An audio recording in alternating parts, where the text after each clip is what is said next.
अस्सलामुअलैकुम नाज़रीन, तुसी वेखन दियो सरदार कमाल ऑफिशियल चैनल ते मैं वां तुहाडी मेज़बान सूफिया मलिक। नाज़रीन, गुज़रियां गल्लां दिल याद करांदा है ते अज असी पाकिस्तान दी फिल्म इंडस्ट्री दा बहुत वड्डा नां, अगर फिल्म इंडस्ट्री दी नहीं खाली अगर गल करिए स्टेज दी दुनिया दी या टीवी दी गल करिए ते एक बहुत वड्डा नां है सैयद अफजाल अहमद, ਜਿਹੜੇ ਕਿ ਤਮਾਸੀਲ ਥੀਏਟਰ ਦੇ ਚੇਅਰਮੈਨ ਵੀ ਨੇ। ਉਹਨਾਂ ਦੀ ਜ਼ਿੰਦਗੀ ਤੇ ਅੱਜ ਗੱਲਬਾਤ ਕਰਾਂਗੇ। अस्सलाम वालेकुम सर, की हाल चाल जी वालेकुम अस्सलाम। तुसी सैयद अफजाल अहमद साहब के बारे च क्या गल करांगे।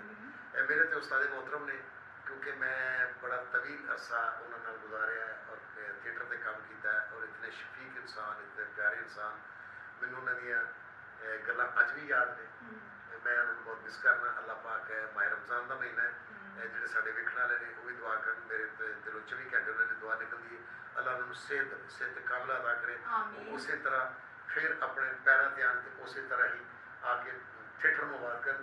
ਮੈਂ ਸਮਝਦਾ ਕਿ ਥੀਏਟਰ ਜਿਹੜਾ ਹੈ, ਅਫਜ਼ਾਲ ਅਹਿਮਦ ਸਾਹਿਬ ਬਿਮਾਰ ਨਹੀਂ ਹੋਏ, ਸਾਡਾ ਥੀਏਟਰ ਬਿਮਾਰ ਹੋ। ਬਿਲਕੁਲ, ਕੋਈ ਸ਼ੱਕ ਨਹੀਂ, ਕੋਈ ਸ਼ੱਕ ਨਹੀਂ।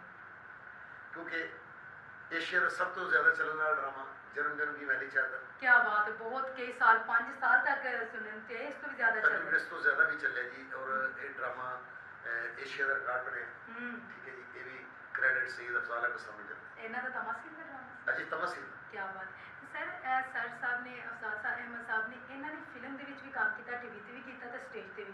ਜੀ ਤੁਸੀਂ ਇਹਨਾਂ ਨੂੰ ਜ਼ਿਆਦਾ ਜਾਣਦੇ ਹੋ ਨਾ ਜੀ। ਫਿਲਮ 'ਚ ਜਿਹੋ ਜਿਹਾ ਉਹਨਾਂ ਨੇ ਕੰਮ ਕੀਤਾ, ਮੇਰੇ ਖਿਆਲ ਸ਼ਾਇਦ ਹੀ ਪਾਕਿਸਤਾਨ ਦਾ ਕੋਈ ਐਸਾ ਆਰਟਿਸਟ ਹੋਵੇ, ਕਿਉਂਕਿ ਇਹਨਾਂ ਦੇ ਬਾਰੇ 'ਚ ਸੁਲਤਾਨ ਰਈ ਸਾਹਿਬ ਫਰਮਾਉਂਦੇ ਸਨ ਕਿ ਇਹ ਬਹੁਤ ਖਤਰਨਾਕ ਆਰਟਿਸਟ ਨੇ ਅਫਜ਼ਾਲ ਅਹਿਮਦ ਸਾਹਿਬ। ਮੈਂ ਜਦੋਂ ਇਹਨਾਂ ਨਾਲ ਕੰਮ ਕਰਨਾ, ਮੈਂ ਅਲਰਟ ਹੋ ਕੇ ਕਰਨਾ ਹੈ, ਖਬਰੇ ਕੀ ਕਰਦੇ ਔਰ ਬਾਕੀ ਉਹ ਇਸੇ ਤਰ੍ਹਾਂ ਦੇ ਆਰਟਿਸਟ ਹੋਣਗੇ, ਖਬਰੇ ਕੀ ਕਰਦੇ।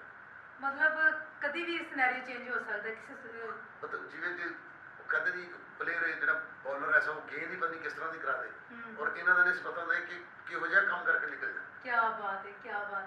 ਤੇ ਤੁਹਾਨੂੰ ਇਹਨਾਂ ਨਾਲ ਫਿਲਮ ਦੇ ਵਿੱਚ ਕੰਮ ਕਰਨ ਦਾ ਮੌਕਾ ਮਿਲਿਆ, ਟੀਵੀ ਜਾਂ ਸਟੇਜ ਤੇ ਕੰਮ ਜੀ। ਕਰਨ? ਮੈਨੂੰ ਫਸਟ ਟਾਈਮ ਤੇ ਉਹਨਾਂ ਨਾਲ ਥੀਏਟਰ ਤੇ ਹੀ ਕੰਮ ਕਰਨ ਦਾ ਮੌਕਾ ਮਿਲਿਆ, ਕਿਉਂਕਿ ਮੈਂ ਤੇ ਫੈਸਲਾਬਾਦ ਕੰਮ ਕਰਨਾ ਸੀ। ਫੈਸਲਾਬਾਦ ਤੋਂ ਮੈਂ ਇੱਕ ਡਰਾਮਾ ਕਰਨ ਲਈ ਇੱਥੇ ਤਮਸੀਲ ਆਇਆ ਸੀ, ਤੇ ਤਮਸੀਲ 'ਚ ਉਹਨਾਂ ਨੇ ਮੇਰਾ ਡਰਾਮਾ ਕਿਤੇ ਵੇਖਿਆ, ਮੈਨੂੰ ਨਹੀਂ ਪਤਾ।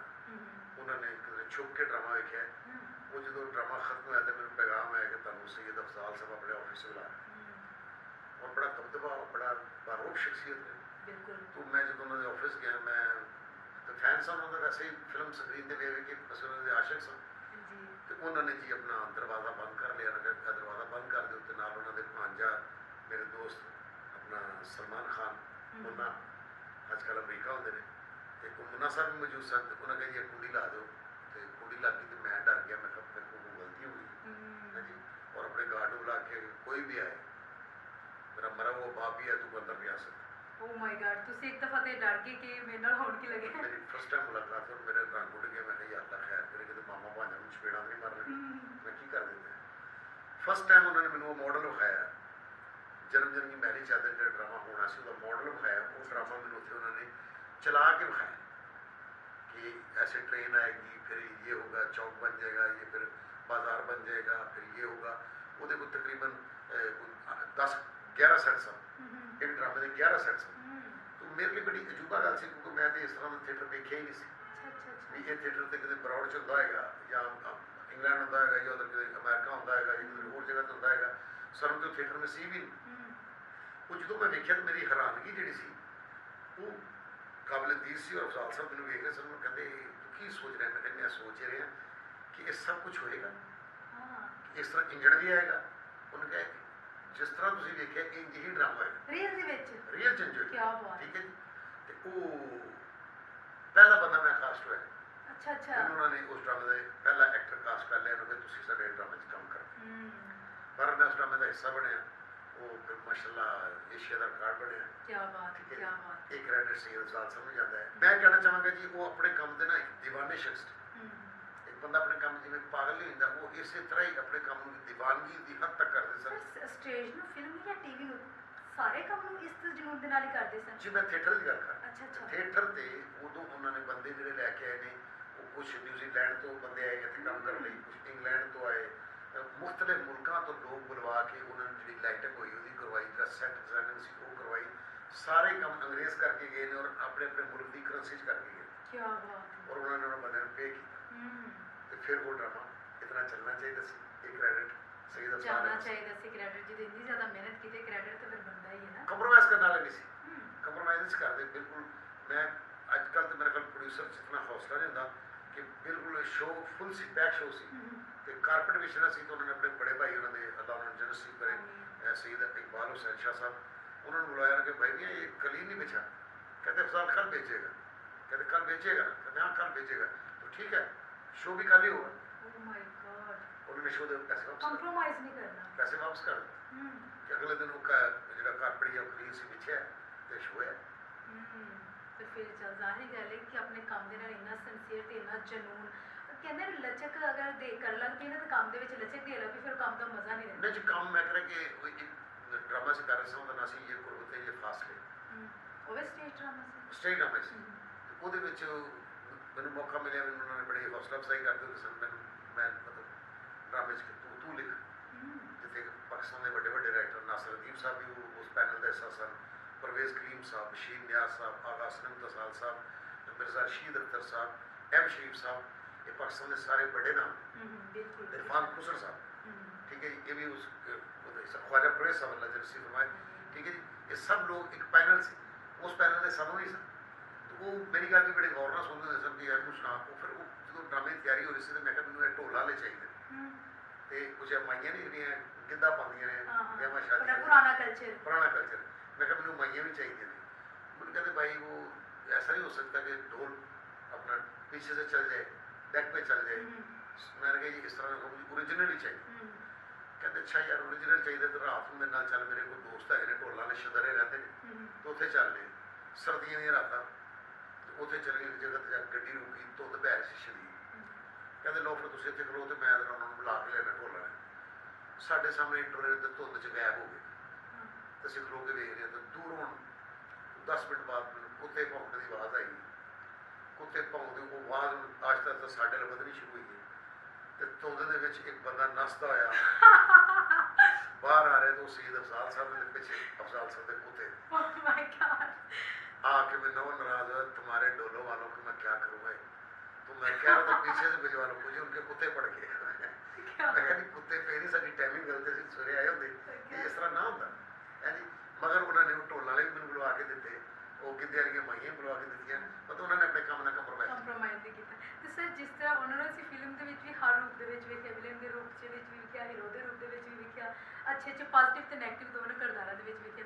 ਬੇਸਿਕਲੀ ਇਨਸਾਨ ਕਿਸ ਤਰ੍ਹਾਂ ਦੇ, ਕਿਉਂਕਿ ਤੁਹਾਡੇ ਨਾਲ ਤਾਂ ਉਹਨਾਂ ਦਾ ਬਹੁਤ ਅੱਛਾ ਵਕਤ ਗੁਜ਼ਰ ਰਿਹਾ ਹੈ। ਮੈਂ ਤੇ ਸਮਝਾਂਗਾ ਕਿ ਇਨਸਾਨ ਇਤਨੇ ਅੱਛੇ ਨੇ, ਅਗਰ ਮੈਂ ਕਹਾਂ ਕਿ ਮੇਰੀ ਬਾਪ ਦੀ ਤਰ੍ਹਾਂ ਤੇ ਇਹ ਗਲਤ ਹੋਏਗਾ ਕਿ ਮੇਰੇ ਉਹਨਾਂ ਨੇ ਜਿਤਨੇ ਲਾੜ ਲੜਾਏ ਨੇ, ਠੀਕ ਹੈ ਜੀ, ਉਹ ਬੜੀ ਮੁਹੱਬਤ ਨਾਲ ਉਹਨਾਂ ਨੂੰ ਨਵਾਜ਼ਿਆ। ਅੱਲਾਹ ਉਹਨਾਂ ਨੂੰ ਸਿਹਤ ਦੇਵੇ, ਅੱਲਾਹ ਉਹਨਾਂ ਨੂੰ ਸਦਾ ਸਲਾਮਤ ਰੱਖੇ। ਬੜੇ ਜ਼ਿੰਦਾਬਾਦ ਇਨਸਾਨ ਕਿ ਇੱਥੋਂ ਅਗਲਾ ਡਰਾਮਾ ਜਿਹੜਾ ਅਗਲਾ ਪ੍ਰੋਜੈਕਟ ਆ ਰਿਹਾ ਸੀ ਉਹਦੇ ਲਈ ਉਹ ਸੈੱਟ ਡਿਜ਼ਾਈਨਰ ਜਿਹੜੀ ਕਰਾਣੀ ਸੀ ਉਹ ਇੰਡੀਆ ਤੋਂ ਕਰਾਣੀ ਸੀ, ਹਿੰਦੁਸਤਾਨ ਤੋਂ। ਉੱਥੇ ਚਲੇ ਗਏ ਨੇ, ਉੱਥੋਂ ਪੈਗਾਮ ਆਇਆ ਕਿ ਮੇਰਾ ਵੀਜ਼ਾ ਵੀ ਆ ਗਿਆ ਤੇ ਨਾਲ ਪੈਗਾਮ ਵੀ ਆ ਗਿਆ ਦੋ ਬੰਦਿਆਂ ਦਾ ਕਿ ਫੌਰੀ ਸਰਦਾਰ ਕਮਾਲ ਔਰ ਐਮ ਸ਼ਰੀਫ ਸਾਹਿਬ ਨੂੰ ਬੰਬਈ ਭੇਜ। ਆਨਨ ਫਾਨਨ ਮੈਂ ਇੱਥੋਂ ਸ਼ੋਅ ਛੁਡਵਾਇਆ ਗਿਆ, ਉਹਨਾਂ ਨੇ ਜਹਾਜ਼ ਤੇ ਬਿਠਾਤਾ ਸੀ, ਬੰਬਈ ਚਲੇ ਗਏ, ਏਅਰਪੋਰਟ ਤੇ ਲੈਣ ਆਏ ਸਨ। ਤੇ ਮੈਂ ਉਹਨਾਂ ਦਾ ਜਦੋਂ ਰੂਪ ਵੇਖਿਆ, ਉਹਨਾਂ ਮਤਲਬ ਸ਼ੇਪ ਵਧੀ ਹੋਈ ਕਿੰਨੇ ਰੰਗਾਂ ਦੀ, ਮੈਂ ਕਿਹਾ ਤੁਹਾਨੂੰ ਤਾਂ ਤੁਸੀਂ ਚੰਗੇ ਭਲੇ ਅਫਜ਼ਾਲ ਨੂੰ ਭੇਜਿਆ, ਤੁਸੀਂ ਇੰਡੀਆ 'ਚ ਮਲੰਗ ਹੋ ਗਏ, ਕੀ ਹੋਇਆ? ਖੈਰ ਤੁਸੀਂ ਕਹਿੰਦੇ ਯਾਰ ਮੈਂ ਇੱਥੇ ਡਰਾਮਾ ਵੇਖ ਲਿਆ ਤੇ ਮੈਂ ਤੈਨੂੰ ਵਿਖਾਉਣਾ ਚਾਹੁੰਦਾ, ਅਗਰ ਤੂੰ ਹਾਂ ਕਰ ਦੇਂਗਾ ਤਾਂ ਅਸੀਂ ਉਹ ਡਰਾਮਾ ਕਰ ਲਾਂਗੇ। ਕਿਹੜਾ ਡਰਾਮਾ ਵੇਖ ਲਿਆ? ਉਹ ਸਾਰੀ ਰਾਤ ਉਸ ਡਰਾਮੇ ਦੀਆਂ ਤਾਰੀਫਾਂ ਹੋ ਰਹੀਆਂ ਨੇ, ਅਗਲੇ ਦਿਨ ਉਹ ਡਰਾਮਾ ਹੋਣਾ ਸੀ, ਅਸੀਂ ਉਹ ਡਰਾਮਾ ਵੇਖ ਕੇ ਚਲੇ ਗਏ। ਉਹ ਡਰਾਮਾ ਸ਼ੁਰੂ ਹੋਇਆ ਤੇ ਮੈਂ ਵੇਖਦਾ ਮੈਂ ਮਤਲਬ ਬੋਰ ਹੋਣਾ ਸ਼ੁਰੂ ਹੋ ਗਿਆ। ਮੈਂ ਕਿਹਾ ਯਾਰ ਕੀ ਡਰਾਮਾ ਹੈ? ਸਟੇਜ ਡਰਾਮਾ ਕਿ ਉਹਦੇ 'ਚ 3 ਲੜਕੇ ਤੇ ਇੱਕ ਲੜਕੀ, ਟੋਟਲ 4 ਲੋਕਾਂ ਦਾ ਡਰਾਮਾ ਸੀ। ਉਹ ਲੇਕਿਨ ਜਿਉਂ ਉਹਦੇ ਮਿੰਟ ਵਧਣੇ ਸ਼ੁਰੂ ਹੋਏ ਨੇ ਤੇ ਮੇਰੀ ਪੋਜੀਸ਼ਨ ਐ ਸੀ ਨਾ, ਤੇ ਮੈਂ ਆਹਿਸਤਾ ਇਹ ਬਿਲਕੁਲ ਮੈਂ ਇੰਝ ਹੋ ਗਿਆ, ਇੰਟਰਵਲ ਹੋਇਆ, ਰੰਗ ਉੱਡ ਗਿਆ ਕਿ ਯਾਰ ਇਹ 3 ਲੜਕੇ ਔਰ ਇੱਕ ਲੜਕੀ ਨੇ ਇਤਨਾ ਅੱਛਾ ਪਰਫਾਰਮ ਕੀਤਾ, ਇਤਨਾ ਅੱਛਾ ਕੰਮ ਕੀਤਾ। ਸਾਡੇ ਨਾਲ ਰਾइटर सर एम शरीफ साहब, अफजाल साहब ने उन्होंने पूछा कि आपकी क्या राय है, हम ये ड्रामा पाकिस्तान कर लेंगे? एम शरीफ साहब ने कहा नहीं अफजाल, हम ये ड्रामा नहीं कर सकते क्योंकि हमारे पास इतने अच्छे आर्टिस्ट हैं। अच्छा, फिर मैंने पूछा कि हाँ आगे देख रहे हैं या चले? मैंने कहा जी पूरा देखा, मैंने पूरा ड्रामा देखा। वो ड्रामा देखने तो बाद उत्थे हिंदुस्तान साड़ी बड़ी शनाख्त नहीं, साड़ी किहड़ी फिल्म लगती है, पर उन्होंने कोशिश थी कि किधरे बैठ के खाना खा लेता जाए। उस दिन दावत सी ਈਵਨ ਆਨੰਦ ਸਾਹਿਬ ਦੇ ਭਾਈ ਨੇ ਗੋਲੜੀ ਜਿਨ੍ਹਾਂ ਦੀ ਫਿਲਮ ਗਾਏ ਨੇ, ਉਹਨਾਂ ਨੇ ਦਾਵਤ ਕੀਤੀ ਸੀ। ਮੈਨੂੰ ਕਹਿੰਦੇ ਦਾਵਤ ਸਾਡੀ ਅੱਜ ਹੈ ਹੋਟਲ 'ਚ, ਉੱਥੇ ਜਾਣਾ। ਉਸ ਹੋਟਲ ਦੀ ਦਾਵਤ 'ਤੇ ਚਲੇ ਗਏ। ਉਹਨਾਂ ਅਦਾਕਾਰਾਂ 'ਚ ਇੱਕ ਅਦਾਕਾਰ ਉਹਨਾਂ ਨੂੰ ਮਿਲ ਗਿਆ, ਮੁੰਡੇ ਦਾ ਨਾਮ ਬਰਜੇਸ਼, ਉਹ ਇੰਡੀਆ ਦੀ ਫਿਲਮਾਂ 'ਚ ਤੁਹਾਨੂੰ ਨਜ਼ਰ ਆਉਂਦਾ ਹੋਏਗਾ। ਧਮਾਲ ਫਿਲਮ 'ਚ ਉਹ ਮੁੰਡੇ ਨੇ ਕੰਮ ਕੀਤਾ ਹੈ। ਉਹ ਮੁੰਡਾ ਵੀ ਆ ਗਿਆ। ਉਹ ਮੇਰਾ ਤਾਰਫ ਕਰਨ ਲੱਗ ਪਿਆ ਕਿ ਜੀ ਇਹਨਾਂ ਨੂੰ ਮਿਲੋ ਵੀ ਅਦਾਕਾਰ ਨੇ ਪਾਕਿਸਤਾਨ ਦੇ 5 ਸਾਲਾਂ 'ਚ ਇਹਦੀ ਅੱਜ ਪਹਿਲੀ ਛੁੱਟੀ, ਤੁਹਾਡਾ ਡਰਾਮਾ ਵੇਖਣਾ ਹੈ। ਉਹ ਕੋਈ ਐਸਾ ਦਾ ਹੋਗਾ ਕਿ 5 ਸਾਲ ਹੋ गए एक जगह ड्रामा चल रहा है, मैं एक जगह चल रहा है, रोज शो होता है, रोज होता है, जन्मदिन की मैरिज मतलब रोज होता है। मैं कहा हमारे 2 शो भी होते हैं फ्राइडे को, तब फ्राइडे को वो पढ़ाया रखे था डेली करते हैं। आप कहा डेली करते उसे डेली नहीं होता, उसे ड्रामा 3 दिन एक जगह तो है, 3 दिन फिर अगले हफ्ते जो है। पर वो ड्रामा ही उन्होंने मेरे खाने से फिर पूछा कि 10 ड्रामा कर लांगे। वो लड़का मेरे नाल बैठा, मैं कहा जी इन्हें किया है, मैं इंशाल्लाह सही कर लांगे, ਅਸੀਂ ਵੀ ਕਰ ਲਾਂਗੇ, ਜੇ ਨਾ ਕੀਤਾ ਤਾਂ ਅਸੀਂ ਵੀ ਕਰ ਲਾਂਗੇ। डन। मैं डन, ड्रामा डन हो गया। मैं उसे फिर रह रहे सोते आ गए। मैं कहा साहब मैंने ड्रामा याद हो गया, मैं लिख ला, क्या बात है। चलिए पाकिस्तान। उन्होंने कहते नहीं ऐसे नहीं, मैंने ये ड्रामा खरीदना है, अच्छा बेईमानी नहीं हमने करनी। क्या बात है, क्या बात। ਉਹ ਉੱਥੇ ਜਿਹੜੇ ਉਹ ਡਰਾਮੇ ਦੇ ਪ੍ਰੋਡਿਊਸਰ ਸਨ, ਉਹਨਾਂ ਦਾ ਨਾਮ ਫਿਰੋਜ਼ ਖਾਨ। ਫਿਰੋਜ਼ ਖਾਨ ਸਭ ਕੋਲ ਗਏ ਔਰ ਮੇਰੇ ਹੱਥੋਂ ਉਹਨਾਂ ਨੇ ਪੈਸੇ ਦਵਾਏ, ਸਕ੍ਰਿਪਟ ਲਿੱਤਾ। वो ड्रामा लेकर सी पाकिस्तान आए। वो ड्रामा फिर इतने चले, ये तेरे कमाल के बंदे के नाम से। और इंशाअल्लाह ताला मैं एक गल ऑनर भी कहना चाहूँगा कि असी ड्रामा मेरा ख्याल है कि उन्होंने 110% अच्छा किया। क्या बात है। ये भी क्रेडिट सईद अफजाल अहमद साहब ਦਾ। ਤੁਹਾਨੂੰ ਫਿਲਮ ਦੇ ਵਿੱਚ ਵੀ ਉਹਨਾਂ ਨਾਲ ਕੰਮ ਕਰਨ ਦਾ ਮੌਕਾ ਮਿਲਿਆ। ਥੀਏਟਰ ਦੇ ਤੇ ਤੁਸੀਂ ਇੰਨੀਆਂ ਜ਼ਬਰਦਸਤ ਯਾਦਾਂ ਸ਼ੇਅਰ ਕਰ ਦਿੱਤੀਆਂ ਜਿਨ੍ਹਾਂ ਦੇ ਬਾਰੇ ਚ ਮੈਂ ਤੇ ਬਿਲਕੁਲ ਨਹੀਂ ਜੀ ਜਾਣਦੀ। ਫਿਲਮ 'ਚ ਉਹ ਇੱਕ ਫਿਲਮ ਸੀ ਬਣੀ ਜੱਗਾ ਗੁੱਜਰ, ਠੀਕ ਹੈ ਜੀ। ਉਹਦੇ ਵਿੱਚ ਉਹਨਾਂ ਨੇ ਰਾਜੂ ਰਾਖੜ ਦਾ ਰੋਲ ਕੀਤਾ ਸੀ ਜੱਗਾ ਗੁੱਜਰ ਪੁਰਾਣੀ ਫਿਲਮ ਜਾਂ ਜੀ, ਪੁਰਾਣੀ ਸੁਲਤਾਨ ਰਾਏ ਸਾਹਿਬ ਦੇ ਨਾਲ। ਰਾਏ ਸਾਹਿਬ। ਫਿਰ ਉਹ ਫਿਲਮ ਬਣੀ ਜੱਗਾ ਟੈਕਸ। ਜੱਗਾ ਟੈਕਸ 'ਚ ਰਾਈ ਸਾਹਿਬ ਦੀ ਜਗ੍ਹਾ ਤੇ ਸ਼ਾਨ ਸਾਹਿਬ ਸਨ ਤੇ ਰਾਜੂ ਰਾਖੜ ਦੇ ਰੋਲ 'ਚ ਫਿਰ ਉਹ ਮੈਂ ਕੀਤਾ ਅਫਜ਼ਾਲ ਸਾਹਿਬ ਦੀ ਜਗ੍ਹਾ ਤੇ। ਫਿਰ ਮੈਨੂੰ ਉਹ ਮੌਕਾ ਮਿਲਿਆ, ਮਗਰ ਮੈਂ ਉਹਨਾਂ ਵਰਗਾ ਤਾਂ ਨਹੀਂ ਕਰ ਸਕਿਆ ਜੋ ਉਹਨਾਂ ਨੇ ਰੋਲ ਕੀਤਾ। ਉਹ ਅੱਜ ਤੱਕ ਲੋਕਾਂ ਨੂੰ ਯਾਦ ਹੈ। ਇੰਜੀ ਗੱਲ ਹੁੰਦੀ ਕਿਉਂਕਿ ਜਿਹੜੇ ਸਾਡੇ ਸੀਨੀਅਰ ਹੁੰਦੇ ਨੇ ਤਾਂ ਫਿਰ ਸੀਨੀਅਰ ਹੀ ਹੁੰਦੇ ਨੇ ਤੇ ਇਹ ਅਸੀਂ ਉਹਨਾਂ ਦਾ ਇਹਤਰਾਮ ਸਾਡੇ ਤੋਂ ਵਾਜਿਬ ਹੁੰਦਾ ਕਿਉਂਕਿ ਕਹਿੰਦੇ ਨੇ ਬੇਅਦਬ ਤੇ ਬੇਨਸੀਬ, ਬਾਅਦ ਤੇ ਬਾਨਸੀਬ। ਇਹ 'ਚ ਕੋਈ ਸ਼ੱਕ ਨਹੀਂ। ਤੇ ਇਹ ਤੇ ਗੱਲਾਂ ਬਾਤਾਂ ਹੋ ਗਈਆਂ ਉਹਨਾਂ ਦੀ ਫਿਲਮੀ ਜ਼ਿੰਦਗੀ ਤੇ ਡਰਾਮਾ ਜਿਹੜਾ ਉਹਨੇ ਕੀਤਾ ਉਹਨਾਂ ਦੀ ਜ਼ਿੰਦਗੀ ਦੇ ਉੱਤੇ। ਤੇ ਇਸ ਤੋਂ ਹਟ ਕੇ ਉਹਨਾਂ ਦਾ ਮਜ਼ਾਜ ਕੈਸਾ ਸੀ? ਬੜੇ ਹੁੰਦਾ ਮਜ਼ਾਕ, ਇਤਨੇ ਹਸਮੁਖ ਔਰ ਉਹਨਾਂ ਦੀ ਖੁਆਇਸ਼ ਹੁੰਦੀ ਸੀ ਕਿ ਮੇਰੇ ਇਰਦ ਗਿਰਦ ਦਾ ਮੇਲਾ ਲਗਾ